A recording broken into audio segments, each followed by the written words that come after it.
អបអរសាទរខួប23ឆ្នាំនៃការបង្កើតសាកលវិទ្យាល័យអន្តរជាតិអស់រយៈពេល23ឆ្នាំកន្លងមកនេះគម្រោងមួយដែលបានចាប់ផ្ដើមនៅសង្កាត់ភ្នំពេញថ្មីខណ្ឌសែនសុខបានប្រែក្លាយជាគ្រឹះស្ថានឧត្តមសិក្សាមួយដែលមានកេរ្តិ៍ឈ្មោះបោះសម្លេងទាំងក្នុងនិងក្រៅប្រទេសក្រោមការប្រួយផ្ដើមនិងការដឹកនាំកសាងសមិទ្ធផលនានារបស់អាដាមសាស្ត្រាចារ្យអ៊ូនសាបូអតីតសាកលវិទ្យាធិការទី1របស់សាកលវិទ្យាល័យអន្តរជាតិតាមអនុក្រឹត្យលេខ122អណូក្របកចុះថ្ងៃទី16ខែធ្នូឆ្នាំ2002ច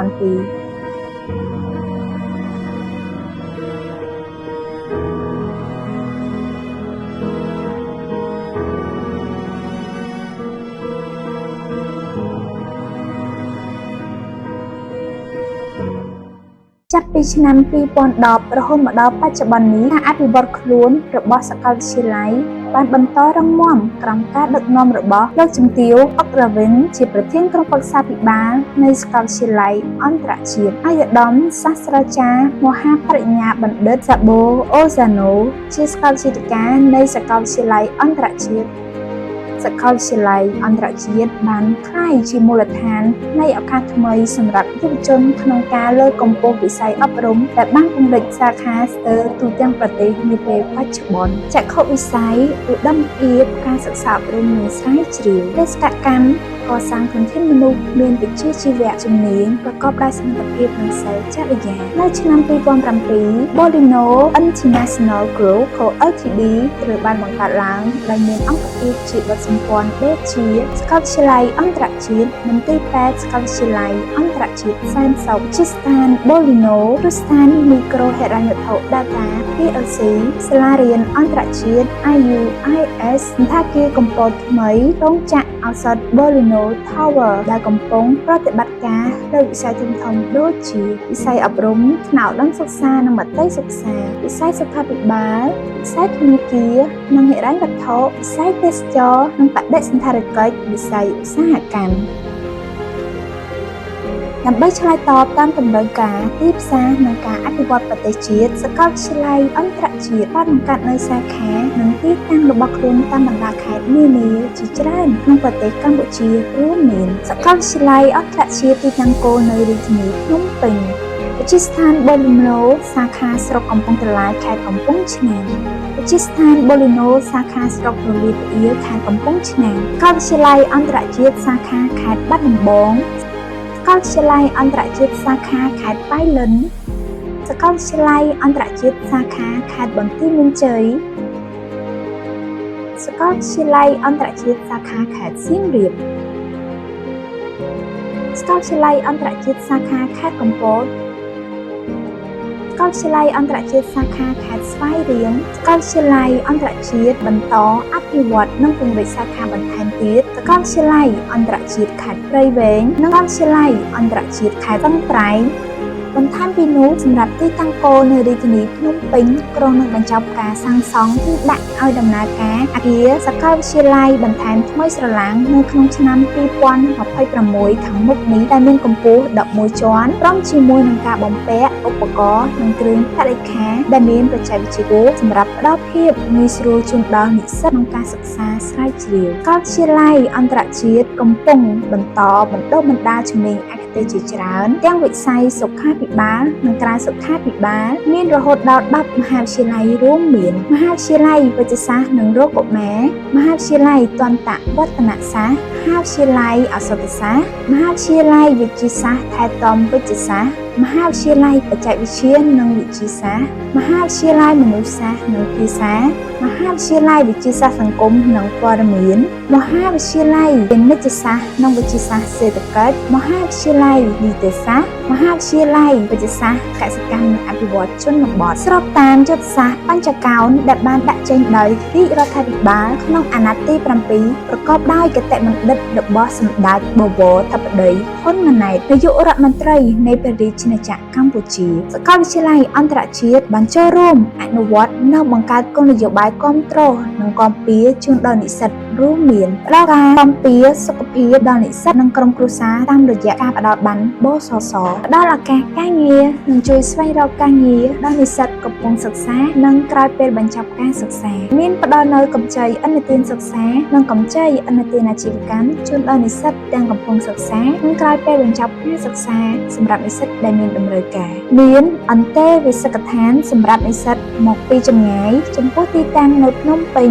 សាខាកំពង់ឆ្នាំងសាខាបន្ទាយមានជ័យសាខាប៉ៃលិននិងសាខាខេត្តបាត់ដំបងជារៀងរាល់ឆ្នាំសាកលវិទ្យាល័យអន្តរជាតិតែងតែធ្វើការផ្ដល់ជូននូវអាហារូបករណ៍ដល់និស្សិតជាច្រើនកន្លែងចូលមកជំនាញឯកទេសជាច្រើនចាប់ពីកម្រិតថ្នាក់បរិញ្ញាបត្ររងបរិញ្ញាបត្រនិងថ្នាក់បរិញ្ញាបត្រចំខ្ពស់ទាំងក្នុងនិងក្រៅវិស័យសុខាភិបាលតែផ្ដល់ជូនអាហារូបករណ៍ដែលអគ្គមហាសេនាបតីតេជោហ៊ុនសែននិងសម្ដេចគតិព្រឹទ្ធបណ្ឌិតប៊ុនរនីហ៊ុនសែនជូនដល់និស្សិតក្រីក្រជារៀងរាល់ឆ្នាំសាកលវិទ្យាល័យអន្តរជាតិពិតជាមានមោទនភាពជាពន់ពេកដែលបានទទួលស្គាល់ពីអង្គភាពទាំងថ្នាក់ជាតិនិងអន្តរជាតិដូចជាសាកលវិទ្យាល័យអន្តរជាតិត្រូវបានគណៈកម្មាការ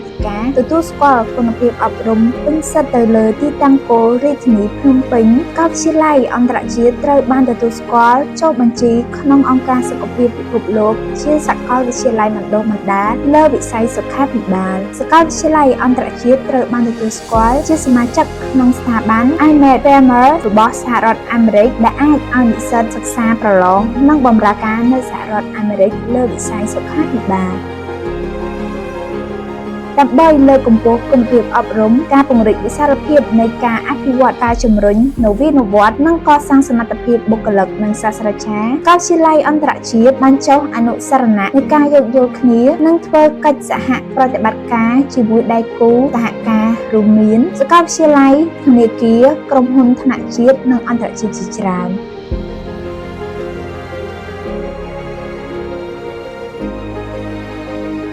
ដើម្បីលើកទឹកចិត្តនិងជំរុញឲ្យនិស្សិតស្វែងយល់សិក្សាព្រមទាំងឆ្លើយតបនឹងកម្មវិធីសិក្សាសាកលវិទ្យាល័យអន្តរជាតិបានបង្កើតឲ្យមានទីតាំងសម្រាប់និស្សិតចុះកម្មសិក្សានិងអនុវត្តជាក់ស្ដែងជាច្រើនមានមន្ទីរពេទ្យ clinic ថ្មីសហគ្រាសឱសថមន្ទីរពិសោធន៍និងស្ទូឌីយោផ្សព្វផ្សាយផ្ទាល់ខ្លួនបន្ថែមពីនេះសាកលវិទ្យាល័យអន្តរជាតិបានដឹកនាំសាស្ត្រាចារ្យបុគ្គលិកនិងនិស្សិតឲ្យចូលរួមយ៉ាងសកម្មក្នុងការងារសង្គមនិងសប្បុរសធម៌ជាច្រើនរួមមានការងារស្ម័គ្រចិត្តស៊ីហ្គេមការងារស្ម័គ្រចិត្តសសយោគគ្រូពេទ្យស្ម័គ្រចិត្តសសយោគកម្មវិធីដាំដើមឈើនិងការងារផ្សេងៗទៀតជាច្រើន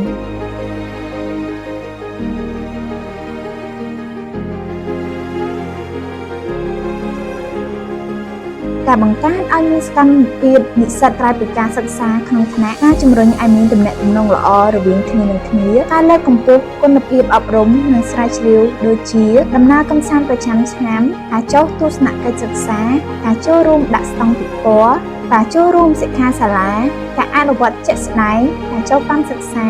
ការបង្កើតកម្មវិធីប្រកួតប្រជែងដើម្បីឲ្យនិស្សិតបញ្ចេញស្នាដៃនិងស្រាវជ្រាវកម្មវិធីជួបជុំកម្សាន្តសប្បាយៗជាច្រើនការផ្ដល់កិត្តិយសរួមជាមួយវត្តមានដ៏ខ្ពង់ខ្ពស់ពីសំណាក់ថ្នាក់ដឹកនាំនៃព្រះរាជាណាចក្រកម្ពុជាក្នុងពិធីប្រគល់សញ្ញាបត្រជូនដល់និស្សិតដែលជាការផ្ដល់កិត្តិយសនិងផ្ដល់តម្លៃដល់ការសិក្សារបស់និស្សិតនៅសាកលវិទ្យាល័យអន្តរជាតិនៅឆ្នាំថ្មីនេះសាកលវិទ្យាល័យអន្តរជាតិកំពុងអភិវឌ្ឍនិងជំរុញសកម្មភាពផ្សព្វផ្សាយឲ្យកាន់តែទូលំទូលាយនិងមានប្រសិទ្ធភាពប្រកបទៅដោយចីរភាពទៅដល់បណ្ដាសិស្សានុសិស្សនិងមហាជនដូចជា